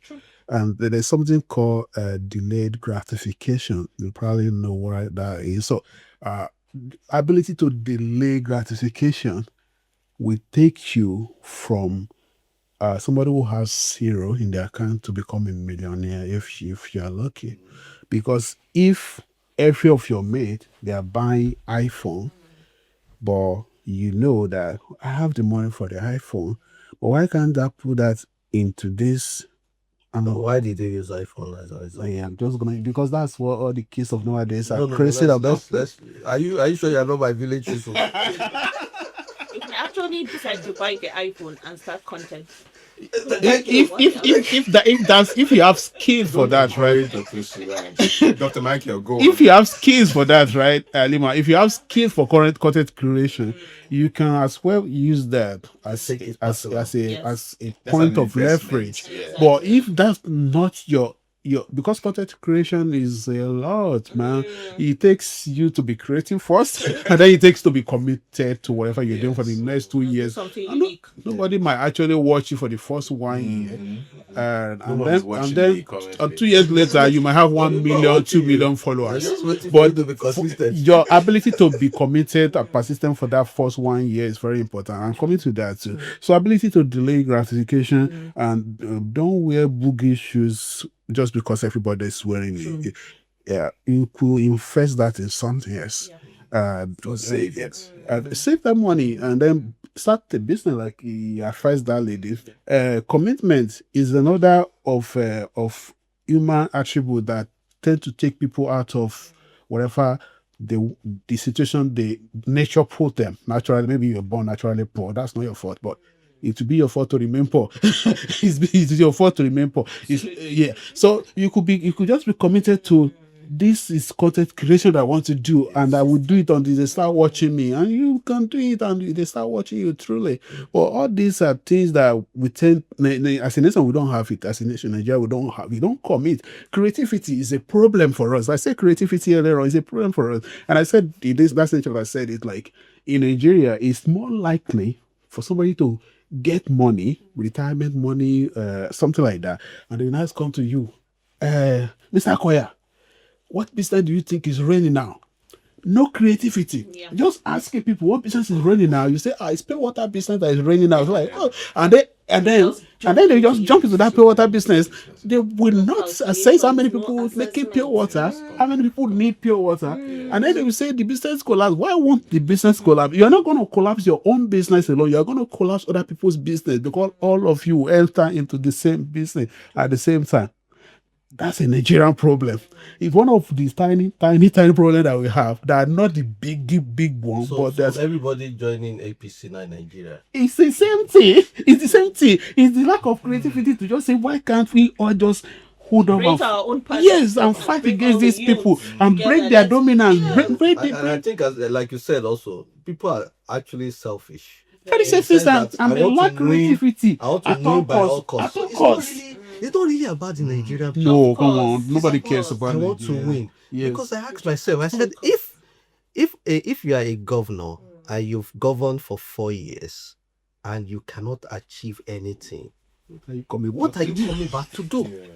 But sometimes don't you think that we the masses, like the people voting them in, don't you think there's We have our something that own has to parts. do- Of course. We have our own We parts. Black magic. We don't even like ourselves. Because We have our own parts or is too. it black magic? Because how can we clearly vote back people? See. No, but there's manipulation as well. Yes, It there's counts. but then you make yourself feeling for If manipulation. if a lot of people decided that this voting we want to do it and we want to make sure that there's no rigging. Yeah. If there's rigging, it Yeah. might not stop it totally. It but might to be, minimize it might be it. bloody, but, Yeah, but but there to will not minimize people it. take their stand. So there's a chapter here. It's called mental poverty, Yes. and I address that the ability for somebody to sell the next 4 years for 10,000 naira.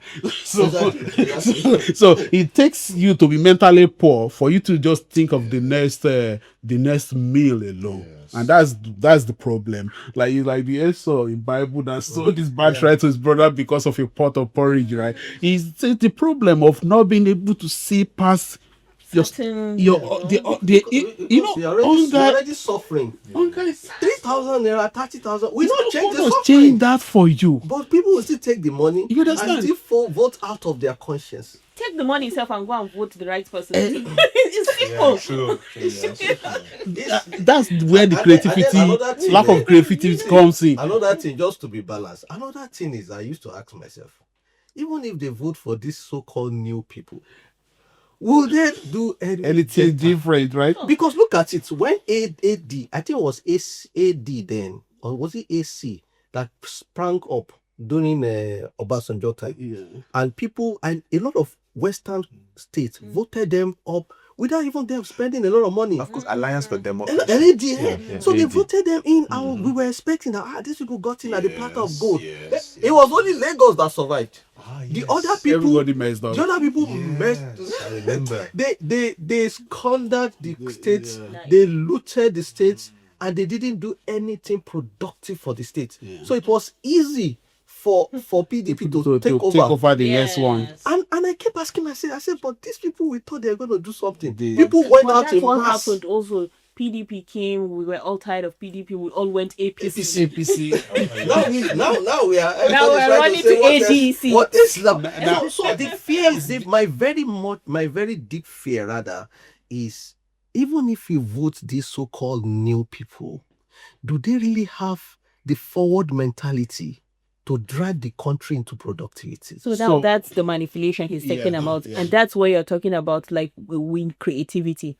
Okay, now we're going back to the same party, and these same people are jumping back to that party. Yeah. And we're still going for the recycled products. So they jumped from ACC, now they're going to ADC, and they were all running to. Look It's at the not people the in party. ADC. We You need have to vote. We you need to vote the Atiku, people. you have Obi, you have Kokoso. Amechi, you have Erufai, then you have Kokoso, then you have Amechi that squandered the whole of he was supposed to do railway line. All of them, all same people. So now I want to go back to when he said something, and I made a mention of when he said he does not support coup, and I said, to be honest with you, there are ideal situations like in an ideal world, what will you prescribe? Will be prescribed for a country like to be this type of leadership? Ideally, you say, oh, democracy is the best. Somebody will come and say communism is the best. Okay, there's an understanding of what that means to them. But the African setting that we have, if you want to be honest with ourselves, the only approach to governorship that can make that system work is when we have a benevolent dictator. I was not what I mean by benevolent dictator. Somebody who has all the power, absolute power, corrupt absolutely, we know that. But in some rare instances, you see somebody who has absolute power, but they are still benevolent with it. That's the only thing that can, right now, with what we have on ground, that's the only thing that can save us. If you look at Nigeria, Look at Nigeria, the best president combination of president and vice president that we have had is still Buhari and Adeyemo. Yeah. And how did they rule? They rule with a iron hand. Yeah. But they were positive in their approach. They wanted to develop the country. So why couldn't he do it again? No. Adeyemo wasn't there. Adeyemo was no longer there. Now, but you know, then that's when our village people stepped in. Now he's become a civilian. They took away their box. No, they killed Adeyemo. So now, now when Buhari and the old Buhari that we knew when we were kids, right? When they were trying to do the right thing, with dare not throw anything on the ground. No loitering, no jumping queue or anything like that. The older parents said we are the ones that don't know Buhari. He was tough during that time. Yes, you have to be tough to do that. I was old enough to remember Buhari's time. I was old enough to remember Buhari. What do they have now? See, what they call poverty then. What they call poverty then was a pound was 2 naira then, and a dollar was 75 kobo then. Yes, that was the poverty then. And the bread, this long bread was 1 naira. Long bread, not the small one. Long bread was 1 naira. You buy a bottle of Coke for 50 kobo. This were the day they call for. That's what they call poverty. But then you can sustain your life with 400 naira, you can sustain your life with that small salary because inflation has not taken over your buying power. Now people were leaving secondary school at that time and getting jobs. Yes, that's true. And they were living comfortably. My grandfather was working then. That's what they call poverty. You leave university, a car is waiting for you with your job. You leave university, a car is waiting for you with your job. Obasanjo, Shagari, and Buhari's time. Now, when Buhari and Adeyemo, they were trying to do that in the village people, the Western power, they orchestrated the coup that led to Babangida coming into place. Babangida played a big role in what we're dealing with right now. And when he wrote that book, I was just laughing at it. That book is not the whole truth. Not for a part through. Not for a part through. Not for a part through. He's just trying to get Because see, as far as I'm concerned. He is only able to write that book because Abacha is not alive. Exactly. He blamed Abacha for everything. I was like, but you and Abacha started this thing now together. So why are you blaming only him? You should take blame as well. But Bangida did all the structural adjustment, the Became legalized.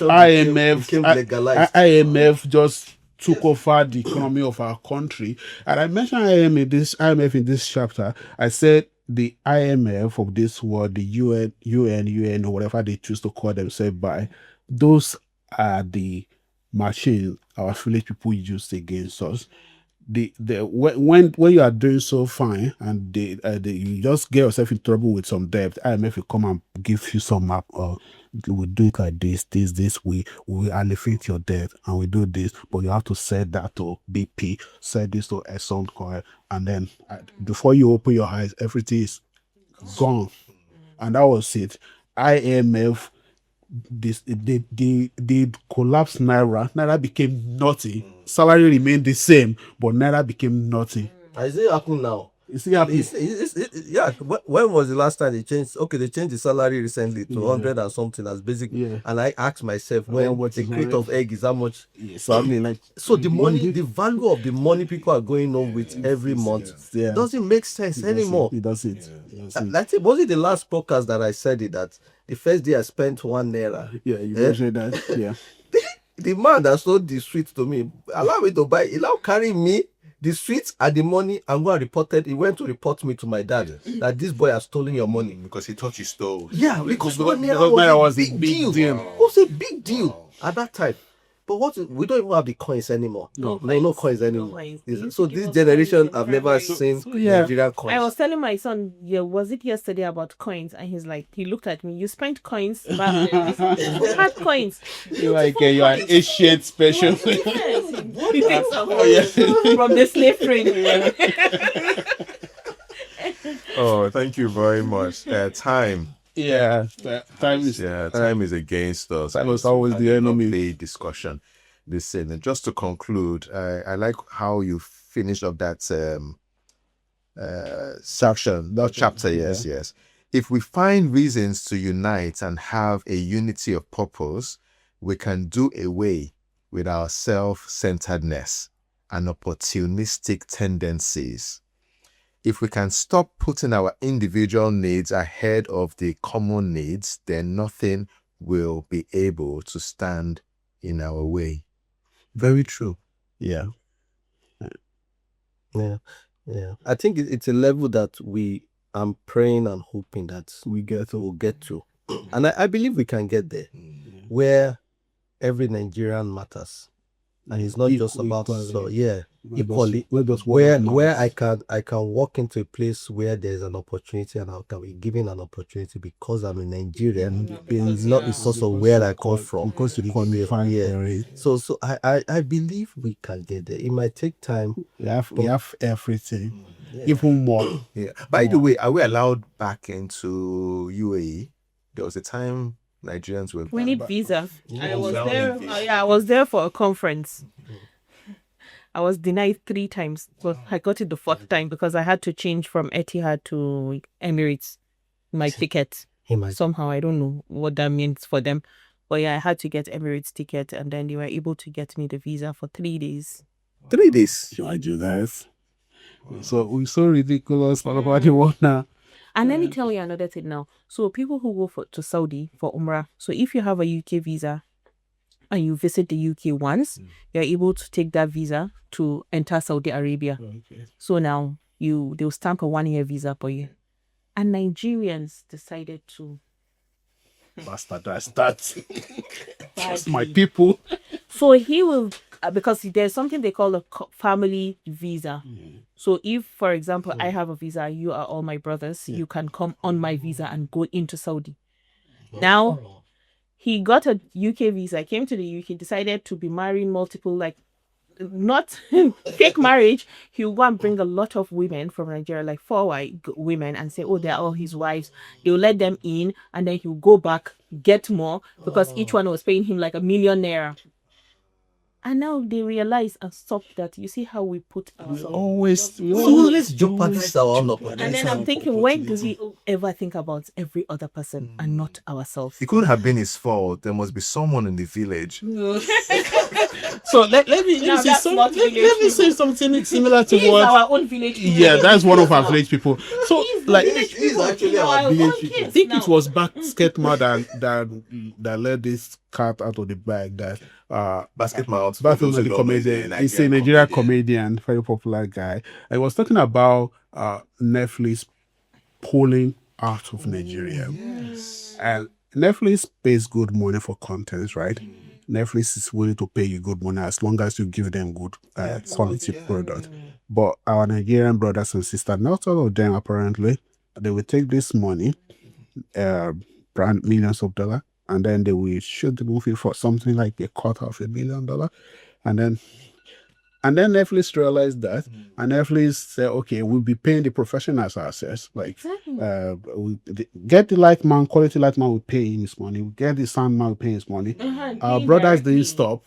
Our brothers didn't stop. Not benefiting them. Yeah, they went to the light guy and say, "If you don't give me a cut from that Netflix gave you, you're not going to work on this set." So at the end of the day, Netflix got tired, and you can see that the Nigeria content has reduced on Netflix. On the one worldwide. Yeah, on the There's worldwide, name, you know, they just like, okay, you can do it Nigeria. yourself. But that's how we deny Yes. everybody his opportunity. We deny ourselves a better future. You know, some people say it's a survival mode, but I said no, it's not a survival mode. Selfishness. I said it's more of selfishness and self-centeredness rather than.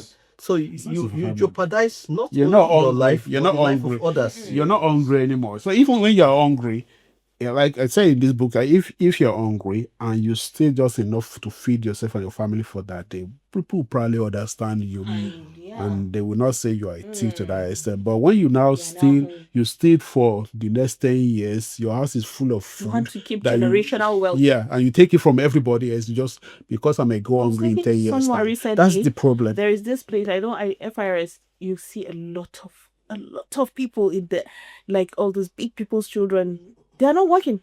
They're just filling up spaces. Yeah.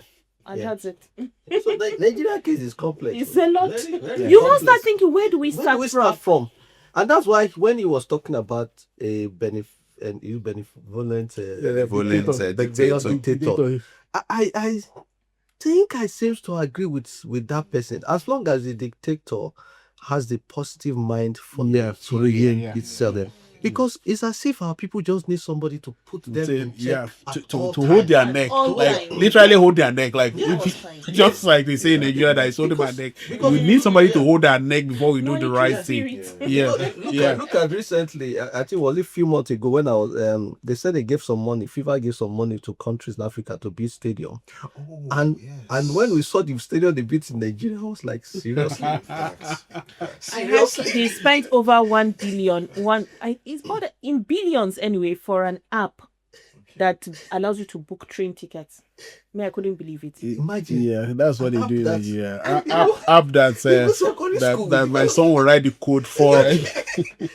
So it's painful when we see what we do to ourselves.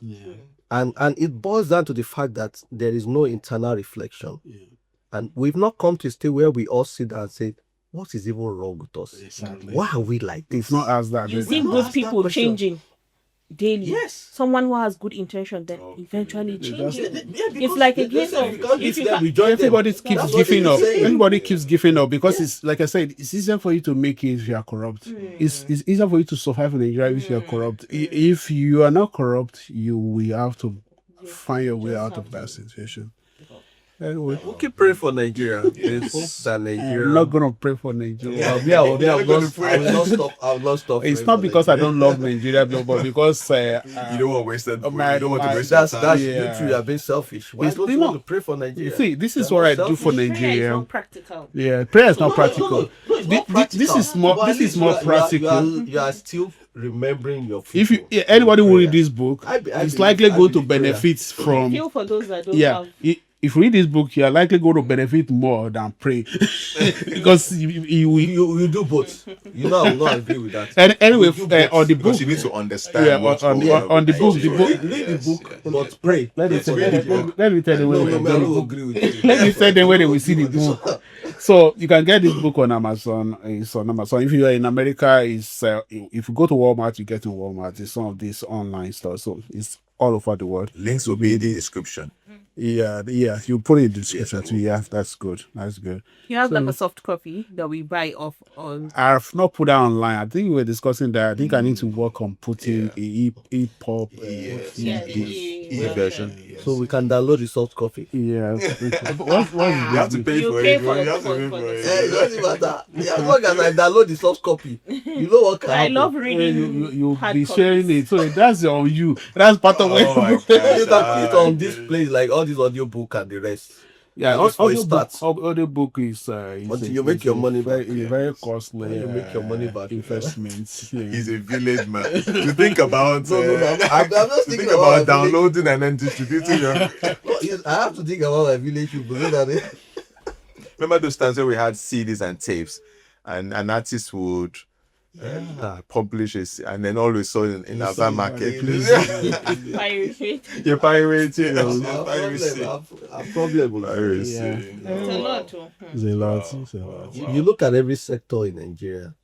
You look at the health, agriculture. You look at. I remember when I was growing up, my uncle had a very big farm. He plant rice, maize. That's what sometimes on holiday we go there. Yeah. I think when I finished my secondary school, so I went there. And our farm, we go in the morning. He has a huge farm, but suddenly it just disappeared after some years. So even the culture of agriculture is gone. Everything. It's gone. Everything. You can explain everything. You know, like you said, where do we start? I have I have 4 younger ones. I'm the first of 5, and 3 out of the 5 of us are medical doctors at Trini. One is doing her residency in Aminu Kanu, or and Gynae, right? O&G. Yeah. And the other one is in FMCI, Jabi, in Abuja. Jane is it family medicine? One is a dentist, and they say she's not a doctor. And the one in Aminu Kanu will tell you that she doesn't even know where we're going to start from. No, I mean, that's the honest truth. See, there's The no hospital is more corrupt than the There's anything there's, you can there's no think sugarcoating this thing. There's no sugarcoating it. And like you said, the problem is not just the people in positions of power. This is not just the problem. The problem is that the guy waiting like 10 ladder down has a worse mindset than the guy. They will tell you openly, let me get there. You will see what I will do. Let me pack my own first. That's the Okay, do you know problem. what? Let's end on the positives. What are the positives about Nigeria? No. Okay, let me start. The positive about positive Nigeria is thing that I love They've Nigeria. produced medical doctors. My country. No. We Nigeria survive is- anywhere we We go. survive anyway. We are And we top anywhere we go. Yeah. We're resilient, we're intelligent. And very we- intelligent. Individual Nigerians are very creative people. Not all of us, but a lot of us are very creative people. Go online. There was this girl, this young lady that won the mathematical competition. She's now in MIT. The girls are doing brilliantly. There's this like quadruplet, like 20s, they all had PhD recently in Nigeria. So you see the Nigerian will impress you. When we play football Yeah. against other countries, I love the unity. I don't want the football to end. Exactly. Because that unity, I wish we could just come together. Get that unity, right? Immediately the football, everybody remembers their tribe and Exactly. It tells me that we can be united we if could we want. actually, if you want. if we want. Yeah, if our leader will stop dividing us to pay them. Well, we need to use our brain now. Stop putting it on anybody. I know, right? But then Standard of see, cost of control. and so that we'll not start another long conversation. The thing the is that positives. we are not all equally smart. There's no gazing about the fact that So we're the not positive is that I love the weather in Nigeria. My childhood years as You enjoyed it. I enjoyed my childhood. When I sit down with some of my friends that we grew up together as a child, we're not rich. But I can tell you that we had a very good time. Yeah, we had a good. And then also I remember working in Nigeria as a doctor. After work every day, we all sit down as doctor gist before we start driving home. I miss that. My sister will tell you she's in the call room with her colleagues. Listening. That's just headquarters. You know? When you tell a gist, you don't even know anything about it. Sad about it. After 2 minutes, But you know, sometimes when I'm stressed here, my mom will like, I didn't ask you to go and live in that country. Come back home. Somebody will drive you. Somebody will cook for you. Somebody will clean for you. You know, you have I miss back the home. opportunity to go to a friend's house without telling them I'm coming. I know, but you can't do that now. Just Even in Nigeria, no, you can't. No, my friends. Even now, even in now, Nigeria, no, me don't come to my house. You Don't telling me. I knock at the door. I was like, guy, are you at home? You still, no, I'm not at home. You're not at home yet. But that freeness to have a friend you can trust. Celebrations, going for weddings, family I still gatherings. miss that. I I miss that. No, we talk about the fact that the egocentricity is too much, but the sense of community in Nigeria is something that I look for here and I see it is lacking. Yeah. I think it's one of those things that many things that we can actually tag into to drag ourselves out of this. The sense, the fact that we sometimes we have each other's back, like when we're just together, when we move together. I mean, there's a strength in that you will never fully understand until you find yourself in this kind of environment. Then I realize that when you say something, when you weigh and you're jubilating along, so and then you go, there's nobody clapping for me. So yeah, I mean that sense of that communalism, despite the fact that it might not be as deep as I want it to be, it's still something that is good for your even social and mental well. I miss the fact that when I was growing up, I can run to my neighbor's house and say, "Do you have salt there? Do you have Maggi?" We used to climb mango trees in our neighbor's houses. Go and climb mango trees. Get lots of mangoes. No, you can't be doing that. Health and safety. Which health? Exactly. I mean, I climb mango tree. There's nothing like health and safety there. We all grew up Back in the climbing days, we had just And it 3 made us strong. bicycles. Just 3 bicycles. We go in turn. I bring mine and 2 other families that had those kids that didn't have. They didn't even know that they didn't have mine because I love our bicycle. own is their own. Yeah. We'll just I learned arrange it. bicycle We go riding in my turns. friends' Share. That I learned bicycle with your with my friend's friends. bike. I never owned any bike. I just went to greet him. I was like, okay, this is all the thing we'll do throughout the whole day. So we'll go, keep going. Another person will go. And that's how some of us learn how to ride bicycle. Wow, you guys were You poor. know, here. At least we first established that from the last episode. You know, Yeah, we know. here in this country, when they try to protect you, it's like snitching in a way to put you in trouble. It's not like helping you. That's what I understand. Back home, an elderly person passing, see you doing the wrong thing, they'll scold you. Or I remember them seeing me late at night and they'll call me out, come and tell my mom. My mom used to work in the bank. She comes back very late. Or Halima doesn't stay home when it's 7. You know, when it's Maghrib like that, they like expect, there are jinns outside. The evil forces you don't see. So go back in, and my mom will, okay, don't go. Everybody there. It was like a village raising a child. Now you are raising your child alone. And if someone sees something bad, they are willing to tell the social workers how to get your child or take your child from you. Like they're not trying to help you. It takes a village to raise a child. That's what we're like. And I miss that. I miss that a lot. That's just a communality. Everybody will tell. It's not what you get everywhere. Thank you very much for watching. Please get a copy of this book.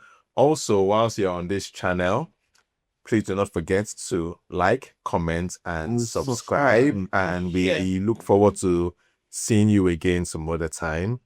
I hope you found our discussion tonight inspiring. Do not let it scare you about visiting Nigeria. It's still a very lovely place. Yes. I've got friends who have just come back and they did not want to come back. And they spoke about the lovely time that they had. And so, yes, we hope that Nigeria will get better. Turn around. Yes, turn around. Yes, yes. Thank you very much. Thank you. Thank you.